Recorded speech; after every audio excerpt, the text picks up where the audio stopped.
Hello guys, തക്കിട് ബ്ലോഗിലേക്ക് എല്ലാവർക്കും സ്വാഗതം. ഇന്ന് നമ്മുടെ നാട്ടിൽ മഴ വന്നു ഗൈസ്. കാസർഗോഡിൽ നല്ല വലിയ മഴ ഒന്നുമല്ല, ഇത് സാധാരണ മഴ.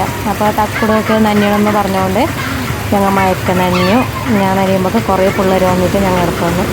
ഫസ്റ്റ് ഞങ്ങൾ മുറ്റത്താണ് നനഞ്ഞത്, പിന്നെ ഞങ്ങൾ അടുത്ത് പൈപ്പിനെടുത്ത് ഗൈസ് നോക്ക് ഗൈസ്. തക്കിടയുടെ മൂടിക്ക് തിന്നിട്ടുണ്ട്, ചളിക്കുന്നുണ്ട്. അവൾക്ക് മഴക്ക് നനയണം വേണം, അതുകൊണ്ട് കുറച്ച് ഷോർട്ടാക്കി നമ്മൾ നനഞ്ഞു. ഷോർട്ടാക്കി നല്ലോണം നന്ദി. പിള്ളേരെല്ലാം നോക്കിയാൽ ഭയങ്കര എൻജോയ്മെൻറ്റ്. മറ്റേ കുളിക്കാത്ത പോലെയാണ് അവർ റിവ്യൂ ചെയ്ത്. കുളിക്കാത്ത പിള്ളേരെങ്ങനെ ഉണ്ടാവും അതേപോലെയാണ്.